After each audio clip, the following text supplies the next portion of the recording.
Welcome back to the Deep Dive.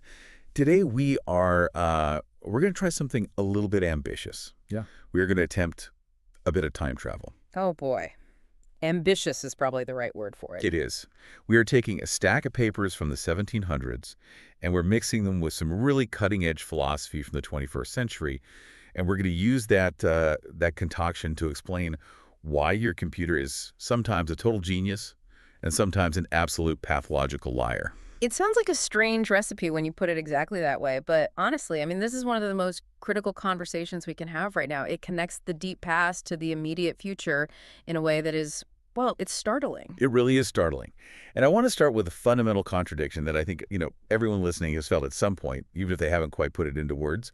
We are living in the information age. That is the brand name of our era. Right. We carry the sum of human knowledge in our pockets. You can look up the population of 14th century France or the atomic weight of tungsten in, 3 seconds? Theoretically, yes. I mean, the access is totally unprecedented. You have a supercomputer in your pocket connected to basically everything ever written. Right, the access is there. But here is the hook, and this is the question that really haunts me as we look at this source material. Does having more information actually bring you closer to the truth? Because lately, it feels like the exact opposite is happening. Yeah. It feels like we are more confused, more divided, and way less certain of reality than we were when we had less information. That is the paradox of our time. Yeah. We assumed for decades that information was like light. We thought that if you just turn up the dimmer switch, the room gets brighter and you see everything clearly. Right. The more light, the better you see. Exactly. But it turns out information can also be like fog. If you pump enough of it into the room, you can't even see your hand in front of your face. I love that image. Information is fog. And to help us navigate this fog today, we're bringing in two heavyweights, two thinkers who have absolutely nothing in common on the surface, but who are secretly locked in a battle for the very soul of modern technology. It's a heavyweight bout, for sure. Two totally different eras, two totally different worldviews. So let's introduce the fighters. In the blue corner, we have a man from the 18th century, a Presbyterian minister and an amateur statistician named Thomas Bayes. Thomas Bayes, the man whose theorem basically rules the modern world of probability. If you have ever looked at a weather forecast, or checked your email spam folder, or even wondered how an insurance company sets your rates, you are living in a world built by Thomas Bayes. Okay, so we have the Reverend Bayes. And in the red corner, representing the modern era, we have the historian and philosopher Yuval Noah Harari. Right. The author of Sapiens, Homo Deus, Nexus. He is the guy who looks at humanity's grand history and says, wait a minute, the stories we tell ourselves are actually dangerous. He warns us about the power of myths and the seduction of all this data we're collecting. So we have the probability guy versus the skeptic. And here is the core conflict we are going to explore today.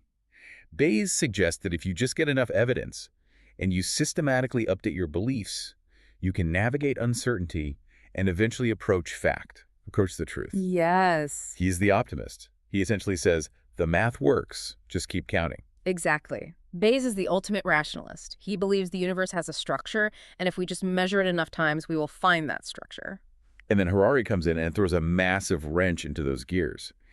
He argues that most information isn't neutral data at all. He says it's garbage. It's noise or fiction created specifically to maintain power.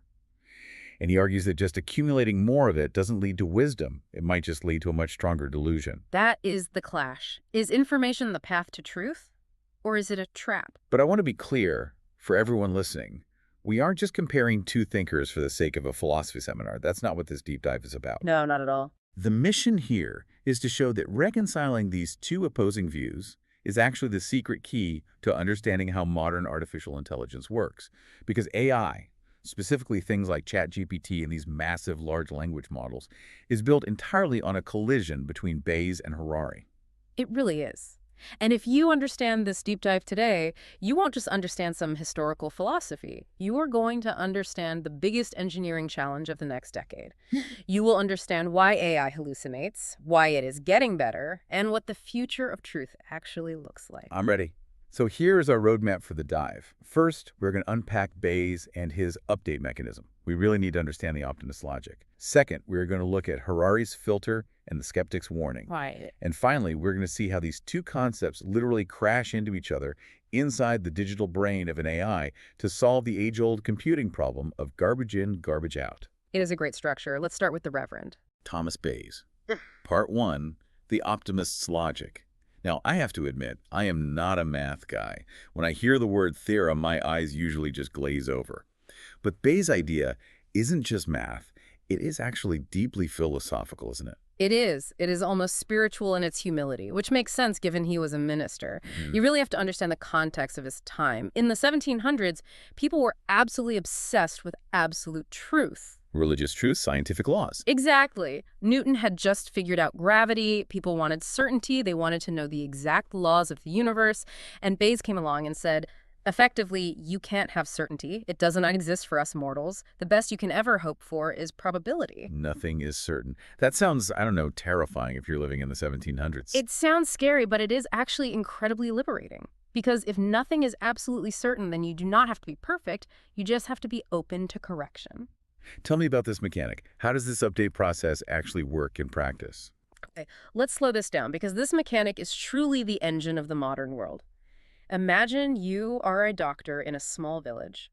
A patient walks into your clinic with a bad cough. That is your starting point. You have what Bayes would call a prior belief. A prior. Right, a prior. Based on your general knowledge and experience, the probability that this cough is just a common cold is, let's say, 80%. The probability it is pneumonia is maybe 10%, and the probability it is some rare tropical disease is 0.001%. Okay, those are my priors. I'm a betting man, I'm betting on the cold. Right, because you play the odds. But then you start gathering evidence. That is the data. You check the patient's temperature, and it is 104 degrees. Whoa, that is way too high for a normal cold. Exactly. So what do? You perform a Bayesian update. Your prior belief of 80% for a cold suddenly crashes down to maybe 20%, and your probability for pneumonia shoots way up, maybe to 60%. You have adjusted your belief based on new evidence. The dial moves. The dial moves. Then you keep investigating. You ask the patient, have you traveled recently? And they say, yes, actually, I just got back from a month-long jungle expedition in the Amazon. Oh boy. Now you update again. The common cold probability drops to basically 0. The rare tropical disease probability, which started at 0.001%, suddenly skyrockets. So the core idea here is that you never hold the belief so tightly that you cannot change it when the data changes. Exactly. The mindset requires a highly flexible thinking system based entirely on the premise, I could be wrong. And the more evidence you get, the more accurate your probability becomes. If you run this process enough times with enough data, you eventually converge on the actual truth. It is a very optimistic way of looking at the world. It implies that the truth is findable, it's out there waiting for us, we just need to collect enough clues. Yes, and crucially, in this Bayesian worldview, data is completely value neutral. What do you mean by value neutral? To a strict Bayesian, information is just stuff that helps you update your dials. A temperature reading is just data. A travel history is just data. It's a neutral resource used to fine-tune your probability. The more evidence you collect, the finer your tuning becomes. It assumes that the data inherently reflects reality. Right. The thermometer is not lying to you. The patient isn't making up a story about going to the Amazon. Precisely. And that works great for thermometers. Thermometers do not have a political agenda. Thermometers are not trying to sell you a subscription service. And that is the perfect segue, because now we have to leave the clean, perfectly logical world of Thomas Bayes and enter the messy, highly complicated world of Yuval Noah Harari. Welcome to the Skeptic's Warning. So Harari comes along and he looks at this whole idea, that more data equals more truth, and he basically laughs at it. Why? Well, Harari looks at the grand sweep of the history of humanity, from the Stone Age all the way to Silicon Valley. And he notices something really disturbing. He argues that the quantity of information available to a society has almost no correlation with how much wisdom or truth that society actually possesses. That is a very heavy statement. It is. But think about it for a second. We have access to more information today sitting on our couches than a master scholar in the Library of Alexandria had in an entire lifetime. But are we, as a modern species, significantly wiser? Are we making fewer catastrophic mistakes? Harari would say absolutely not. Why not, though? If we have all this data to update our priors, shouldn't we be getting smarter? Because of the quality of the information. Harari argues that in the modern world, we are completely flooded with information, but most of it, and this is a direct concept from the source material analysis, most of it is just garbage. Garbage. Yes, or noise. But he goes much deeper than just calling it trash. He identifies a specific type of information that humans absolutely love to create and consume: fiction. Fiction. Do you mean like novels and movies? Not just novels, he means myths. Stories we tell ourselves to maintain social order. Think about it. Money is a fiction. Nations are a fiction. Corporations are a fiction. I see what you mean. These are not objective biological realities. A piece of paper with a president's face on it only has value because we all collectively agree to believe the story that it has value. Right, right. I remember this concept from his books. You cannot physically touch the United States of America. You can touch the ground, you can touch a tree, but the concept of the nation itself is a story. Exactly. And Harari points out that throughout history, the most powerful information has rarely been objective truth, like E equals mc squared or the molecular structure of water. The most powerful information has always been these fictions that keep massive power structures in place. That makes sense. So a huge percentage of the data floating around in the world isn't designed to tell you what is objectively real.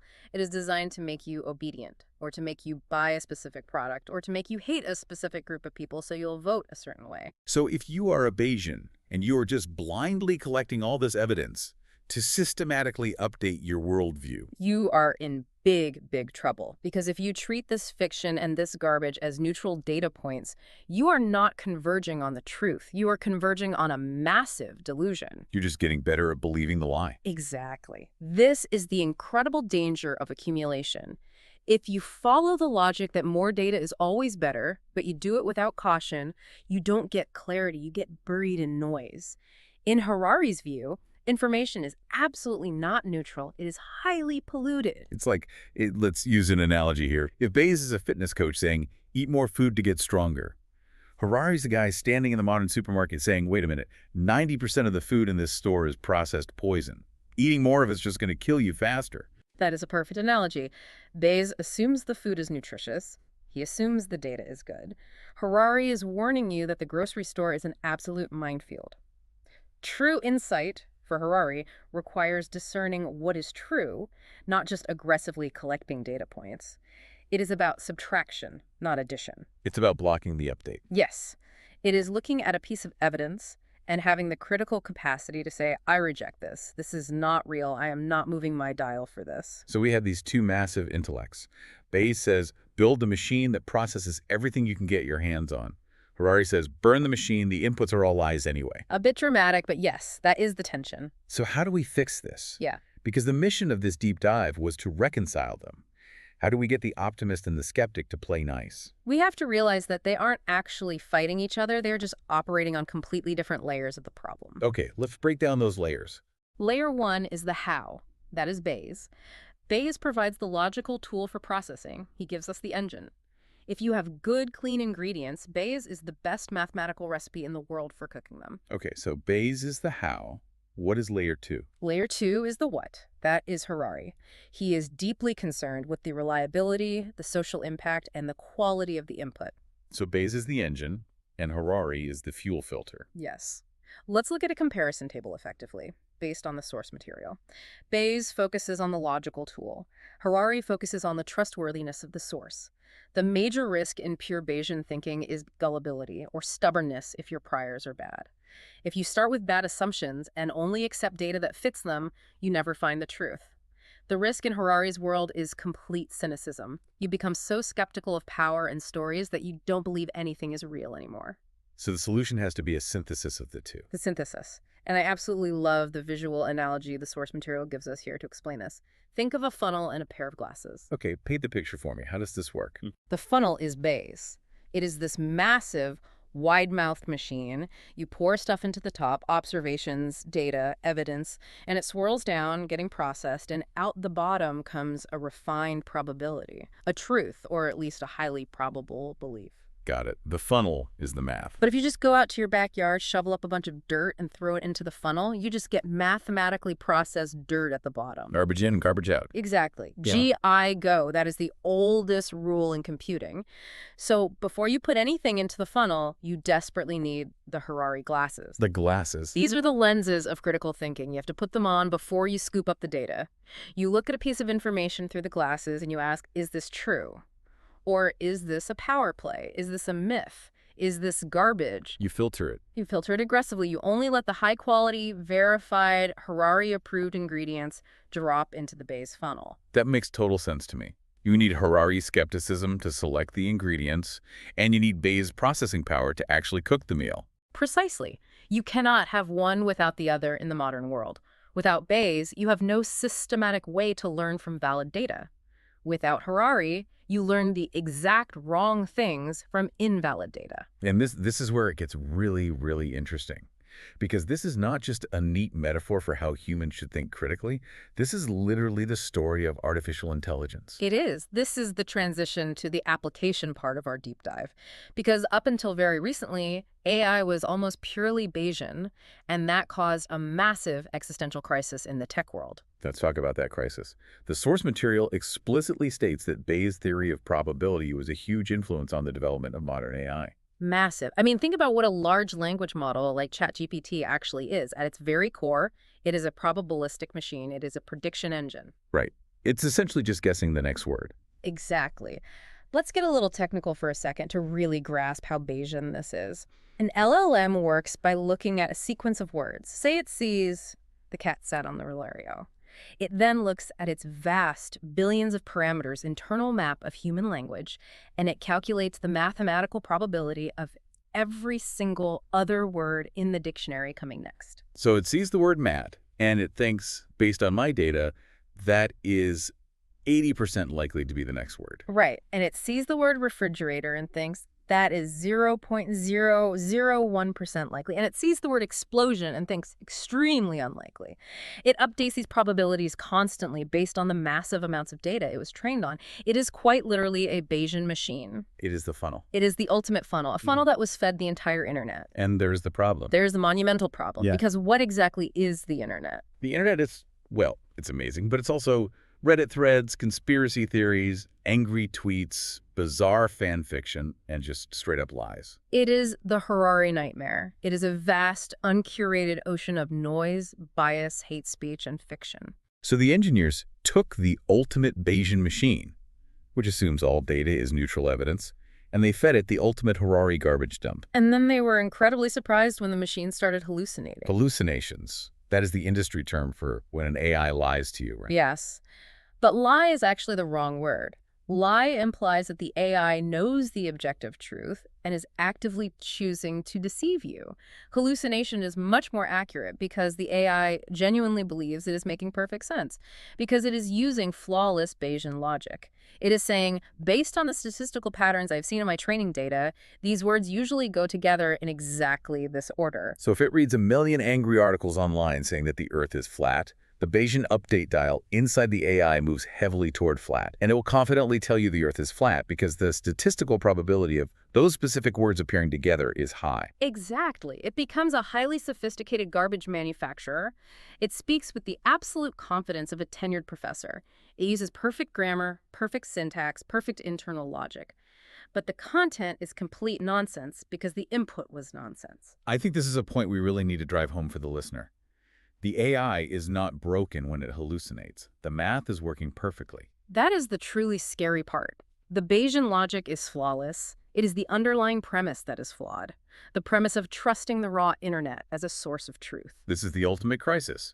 Quantity of data versus quality of data. Bayes versus Harari playing out on server farms. And for a while there was a real fear in the industry that this was a dead end, that AI would just become a giant mirror, reflecting our own human stupidity and biases back at us, just faster and more articulately. But it didn't stop there. We are seeing AI get smarter now. We are seeing it hallucinate less frequently. Why is that? Because the engineers realized they needed Harari. They realized that you cannot just scrape the entire web, dump it in the funnel, and hope for the best. You have to clean the machine. Cleaning the machine. I like that phrasing. So the source material details 3 specific ways the engineers are doing this. 3 ways they are forcing this Bayesian math to wear Harari's glasses. Let's go through them one by one. Sure. The first one is the big one. It's called RLHF. RLHF. Reinforcement learning from human feedback. That is a serious mouthful. It is, but the underlying concept is actually pretty simple. It is basically bringing in a human babysitter. A babysitter. Or a teacher, really. See, the AI has already read the internet, so it knows everything. The good, the bad, the toxic. RLHF is where thousands of actual humans step in and act as the critical thinker. They look at the AI's output during training and they manually rate it. They say, this answer is good, this answer is toxic, this one is a lie, or this one is helpful. So the human is providing the Harari filter. Exactly. The human says, I know you saw a lot of hate speech on the internet, and your math says it's statistically probable to output it, but we do not do that here. They provide a mathematical reward signal when the AI aligns with truth and safety, and a penalty signal when it spits out garbage. It's like potty training the AI. Effectively, yes. It is manually teaching the AI to have the discernment that it completely lacks naturally. It is injecting human values and critical thinking into a raw probability engine. But wait, isn't that just censorship? Or introducing a new kind of bias? I mean, who picks the humans doing the rating? That is the big philosophical question of RLHF. You are essentially encoding a specific set of human values into the math. But from a pure engineering standpoint, it is absolutely necessary. Without it, the Bayesian impulse to just complete the pattern is way too strong. An unfiltered model would just spew racism or give you step-by-step instructions on how to build illegal weapons simply because that data exists in its training set. RLHF is the filter that makes it a usable product rather than a public hazard. Okay, so that is the first fix. Hand-holding the AI with human feedback. What is the second solution the source mentions? The second solution is data curation, and this is all about fixing the priors. Fixing the starting point. Right. In the early days of AI, the strategy was purely big data. Just get everything. Scrape every website, every forum, every comment section. Volume was the only metric that mattered. Bayes would be proud of that. Bayes would be thrilled by the volume, but Harari would be screaming in horror.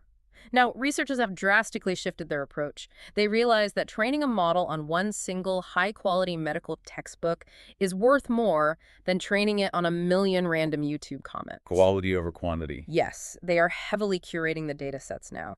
They are prioritizing academic papers, verified encyclopedias, published literature, sources that have already gone through a human truth filter before they ever reach the AI's servers. So they are cleaning the ingredients before they even get near the funnel. Exactly. If you start with much cleaner ingredients, meaning cleaner priors, your Bayesian updates are exponentially more likely to land on the actual truth. You are artificially lowering the noise-to-signal ratio. That makes perfect sense. If you only read medical textbooks your whole life, you are going to give vastly better medical advice than a guy who only reads internet message boards. Precisely. It is putting the AI on a diet. They put it on a strict diet of healthy, verified information. Okay, and the third fix. This is one I've been hearing about a lot lately in tech news. Array. Array-G, retrieval augmented generation. This sounds like a sci-fi weapon to me. Fire the array. It does sound intense, but it is actually more like forcing the AI to take an open book test. Explain that to me. So a standard LLM is just guessing the next word based on its internal memory, which, as we established, is fuzzy and probabilistic. It is like a student trying to confidently recite a book they read once 5 years ago. They might get the general plot right, or they might hallucinate a completely new chapter and swear it's real. Right, because the memory isn't a hard drive of facts. It's just statistical weights in a neural network. Exactly. RAG completely changes the game. Instead of just guessing based on probabilities, the AI pauses mid-thought and says, wait, let me check the library. It reaches out to an external knowledge warehouse, which could be a verified corporate database, a specific set of legal documents, or even the live internet, and it retrieves the actual hard facts. It looks up the citation. It looks up the citation and it reads it, and then it generates the final answer based directly on that retrieved evidence. So it grounds the mathematical probability in actual retrieved facts rather than just relying on its statistical memory pattern. Exactly. It anchors the Bayesian guess to a Harari-approved source. It is like the AI saying, I'm not just going to trust my fuzzy memory here. I'm going to quote the encyclopedia and show you my work. This feels like a massive shift in how these systems operate. We went from let the AI dream up whatever it wants to force the AI to rigorously check its sources. We had to, because we finally realized that without that rigorous check, the dream just becomes a nightmare of endless misinformation. RAG is essentially building a massive Harari wall around the AI. Hmm. You tell it, you can use your incredible Bayesian brain to formulate the sentence and speak to me naturally, but you can only use facts pulled from this specific pile of verified papers. So let's bring this all together. We started this deep dive with a mathematical theorem from the 1700s and a philosophy of human history from the 21st century. And we have arrived at the absolute cutting edge of modern technology. And the conclusion is totally fascinating. If you want to accurately define what a modern, functional artificial intelligence is today, you could say this. It is running Harari-filtered information through a Bayesian probability engine. I really love that definition. It is the perfect marriage of two opposing ideas. You need the Bayesian engine to process the world, but you desperately need the Harari filter to survive it. And this realization completely changes the metric for success in the tech world, doesn't it? Completely. For the last 20 years, the entire tech industry has been utterly obsessed with big data. The questions were always, who has the most data? Who has the biggest server farms? Who can scrape the most text? And now? Now, the entire game is shifting. It is no longer about who has the most data. It is about who has the cleanest data. Who has the most unpolluted, verified, high-quality information to feed their models. Clean data is the new oil. Or maybe truth is the new gold. Think about it. In an age of complete information overload, where generating endless garbage is free and instantaneous, truth has become the rarest and most expensive resource on the planet. That is a profound thought.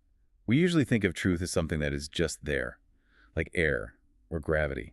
But you are saying it is actively becoming a luxury good. It absolutely is. Verification is incredibly expensive. Critical thinking takes time and effort. Generating noise is incredibly cheap. So all the value is suddenly shifting to the people and the systems that can effectively filter the noise. Which brings us to you, the listener. Because we aren't all software engineers building AI models, but we are all living inside this information ecosystem. We are. And we are all running our own internal Bayesian engines every single day. We are all taking in data from the world and constantly updating our beliefs. So the final provocative thought for everyone listening to this deep dive is this. If even multi-billion-dollar supercomputers need to be forced to wear Harari's glasses just to survive the noise of the internet, what filters are you using? Exactly. When you scroll through your social media feed, when you read a news article, when you talk to a neighbor, are you actively applying a filter? Or are you just opening your mental funnel as wide as it goes and letting all the garbage pour straight in?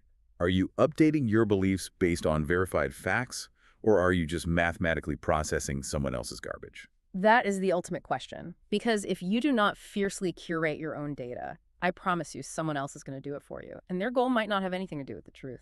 A sobering thought to end on, but a vital one.